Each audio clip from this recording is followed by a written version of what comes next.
মানুষ আমার দ্বারা দামই দেয় না, এমনি শিকত। তারপর চেহারা সেরকম ভালো না, মিজান ভাইয়ের মতো চেহারা হলো তার একটু বুকে জড়িয়ে নিচ্ছে, চেহারার কারণে মার খেয়ে যাচ্ছে। বাংলাদেশে যত বড় মাহফিল গুলো আমার মনে হয় আমি কম বেশি চান্স পেয়েছি, কিন্তু যাওয়ার পরে এই ছোট মানুষ দেখে দাম দিতে চায় না, বলছে আমির হামজা আসবে তার জন্য আমরা দাঁড়িয়ে আছি।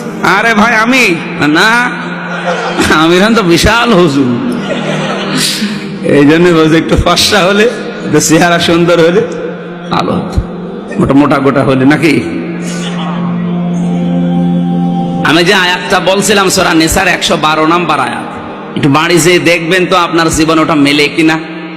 আল্লাহ তাআলা বলেন নিজে অন্যায় করে আর অন্যায়টা একজন ভালো মানুষের উপরে চাপিয়ে নিজে ভালো সাজে, ফাকাদ ইহতামালা বুহতানা ওয়া ইসমাম মুবিনা, ও যেন প্রকাশ্য পাপের বোঝা বহন করে ঘুরে বেড়াচ্ছে।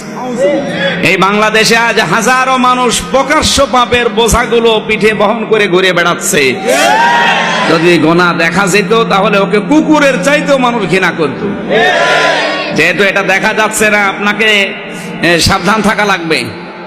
এটা আজ হয়তো দেখা যায় না, কিয়ামতের দিন কিন্তু দেখা যাবে। অহম ইয়াহমিলুনা আওজারহুম আলা যুহুরিহি আলা সামা ইয়াজিরুন। আল্লাহ তাআলা বলেন কিয়ামতের ময়দানের পিঠের উপরে এই পাপের বোঝাগুলো আমি আল্লাহ চাপিয়ে দেব। হাজার হাজার ফেরেশতারা দেখবে আর বলবে কত নিকৃষ্ট বোঝায় আমির হামজা বহন করে নিয়ে যাচ্ছে। এই কথা বলার আগে আপনাকে সংশোধন হওয়া লাগবে, আর এই জন্যই এই মাহফিল।